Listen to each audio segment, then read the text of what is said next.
अक्सर लोगों की ये शिकायत होती है कि छोटे व्यापारियों को सरकारी बैंक से लोन नहीं मिलता। हाँ, ये परेशानी तो है, लेकिन विशेषज्ञ कहते हैं कि अगर कुछ बातों का खास ख्याल रखा जाए तो इन परेशानियों से बचा जरूर जा सकता है। गुप्ता जी, स्वागत है आपका बैचिकार में। Thank you.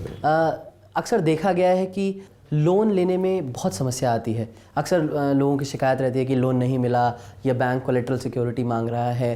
तो किस तरह से तैयारी करनी चाहिए, अपने कागज़ पूरे करने चाहिए कि आपको लोन मिल सके? किन किन बातों का ध्यान रखना चाहिए? बैंक में जाने से पहले उसको अपना एक बिजनेस प्लान बनाना चाहिए कि मेरी इतनी कॉस्ट लगेगी, इतना पैसा मुझे बैंक से चाहिए, इतना मैं खुद लगाऊंगा जी।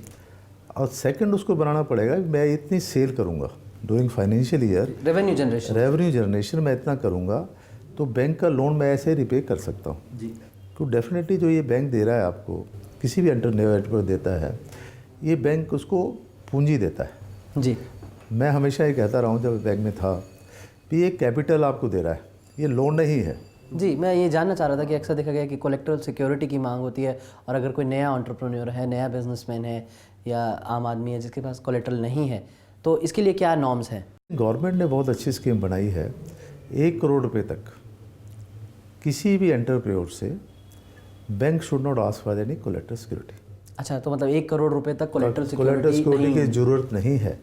उसके लिए उन्होंने क्रेडिट गारंटी स्कीम है जो बैंक को स्कोर करने के लिए, कोई ऐसा पैसा बैंक का खराब डूब जाए, दूसरा हो जाए, तो एक इंस्टीट्यूशन बना रखा है गवर्नमेंट ने जिसको क्रेडिट गारंटी स्कीम कहते हैं। जो क्रेडिट गारंटी स्कीम सरकार की तरफ से चल रही है, इसके लिए कुछ अलग तरह से एप्लीकेशन डालनी पड़ती है? नहीं, वो तो बैंक खुद कर देता है, ऑटोमेटिक है। जैसे बैंक ने लोन दे दिया जी, लोन देकर उसने रिपोर्टिंग कर देगा बैंक भी, ये मैंने इस आदमी को लोन दिया है, उसके ये पर्टिकुलर्स हैं, वो ऑटोमेटिक कवर हो जाए। उससे कोई क्वेश्चन नहीं पूछा जाएगा बैंक से किसको दिया है, कैसे दिया है, लेकिन वो ऑटोमेटिक कवर हो जाता है। कोलेटरल सिक्योरिटी के बाद बात आती है रेट ऑफ इंटरेस्ट की।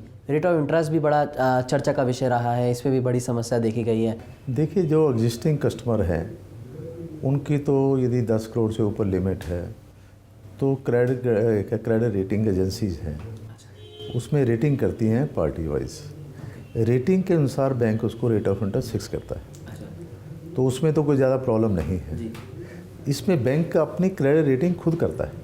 अच्छा, इट इज़ वेरी ट्रांसपेरेंट। ऐसा तो नहीं है। क्या पैमाने होते हैं जिस पर क्रेडिट रेटिंग्स डिपेंड करती हैं? उसमें है जी, पास्ट एक्सपीरियंस पार्टी को क्या है, उसके फाइनेंशियल्स क्या हैं, उसकी सेल्स क्या है, उसके प्रोजेक्शंस क्या हैं, उसकी मार्केटिंग कैपेसिटी क्या है, मार्केटिंग है या नहीं है।